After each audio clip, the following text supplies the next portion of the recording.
Recently, we took a look at Motorola's H60 Fusion, and now they've launched another phone in the H60 lineup. This is Motorola's H60 Pro. So what is Motorola offering with this one? Let's unbox and find out in today's video. If this is your first time here, or in case you just can't remember, my name's Ash, you're watching C4eTech, and let's get started.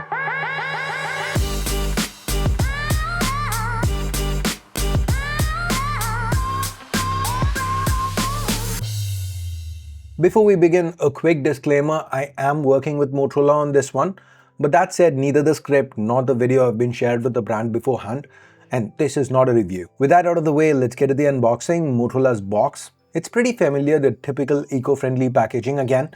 Once you open up the box, the first thing we see is that phone, the H60 Pro. Now, to the top, there is this cardboard insert which contains your regular informational leaflets and a SIM ejector tool. No case this time. Anyway, let's get back to the H60 Pro. Let's remove it from its protective cover. Motorola sent me the blue variant. They call this Dazzling Blue. They also offer two other color options that they call Shadow and Sparkling Grape. Now those two, they come with your regular faux leather back. This blue here, it has a nylon inspired finish. It feels a little different, it feels nice. Anyways, next up we have a USB Type-C to Type-C cable, and that is followed by the 90-watt turbocharger. This time around though, despite the phone not getting any thicker or heavier, the battery capacity has been increased by over 30%, and that's thanks to silicon carbon tech. So the H60 Pro, it now sports a 6000 mAh silicon carbon battery, and this one, it can be charged from 0 to 100 in under an hour. Neat, right? Now there is also support for 15-watt wireless charging. Do note that both wired and wireless charging speeds are down this year, but given that 6000 mAh mammoth silicon carbon battery, I can't really be too bummed out about that. Now guys, usually Motorola's sleekness does come with a slight bit of a sacrifice with respect to battery life, and this time that's been fixed. So that's a very good step forward. Now the H60 Pro feels very similar to its predecessor when you hold it in hand, and that is because the dimensions are very similar. That said, there are some changes too. For starters, like this extra AI button to the side. We'll get to that in a bit. By the way, the frame here is plastic this time, but the IP rating, it's been up to IP68, IP69, and the display, it now uses the better Gorilla Glass 7i for protection. Talking about the display, the screen to body ratio has also been increased, and the bezels almost appear symmetric. This panel, it curves on all four sides, and if you're a fan of curved displays, you'll most definitely appreciate that natural feel that comes when you're swiping on a curved screen. Now the size is still the same, 6.7 inches, it's a 10-bit p-oled panel with a 1.5K resolution. The refresh rate is 120Hz, and the brightness peak, it's been up to 4500 nits, that is for HDR. In my testing, it output a very good 1560 nits under the high brightness mode, so the H60 Pro, it's gonna be easier to use outdoors for your day-to-day.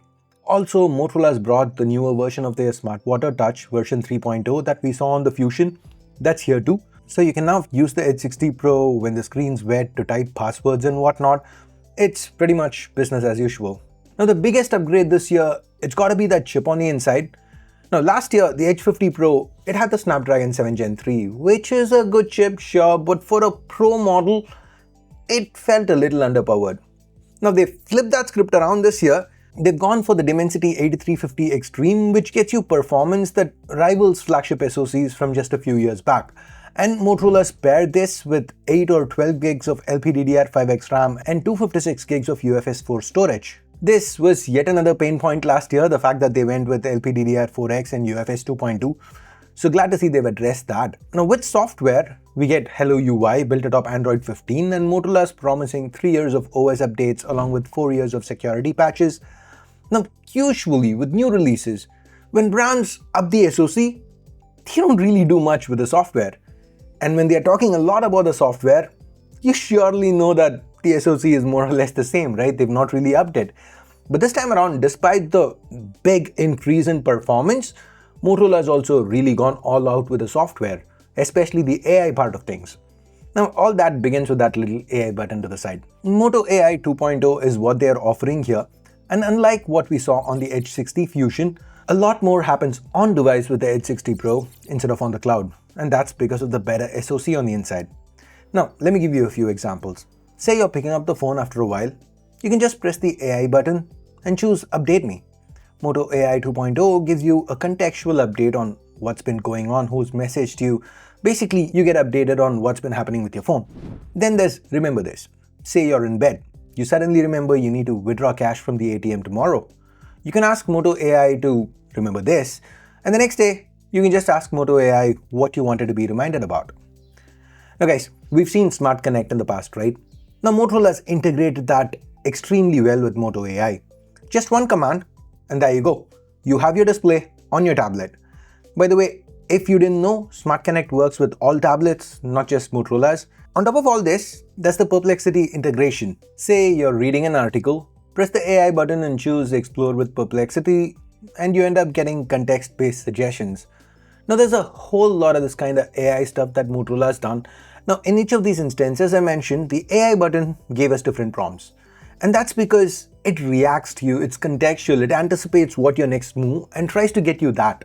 So Motorola seems to have put in a lot of work here into Moto AI 2.0, and that shows. And the AI stuff, it continues with optics too.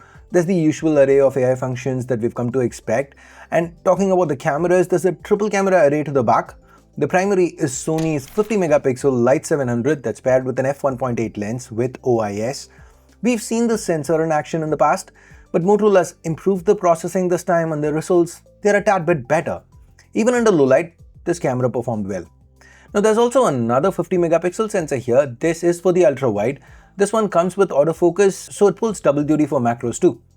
And finally, we have a 10 megapixel sensor that's paired with a 3x telephoto lens, which also happens to be optically stabilized. Once again, like a lot of other brands, Motorola is leveraging AI here to let you zoom in 50x to get shots like this. So overall, this is pretty much what the Moto Edge 60 Pro has to offer. It looks like yet another strong offering from Motorola. And this one starts from 29,999. Detailed pricing's on screen right now. What do you think?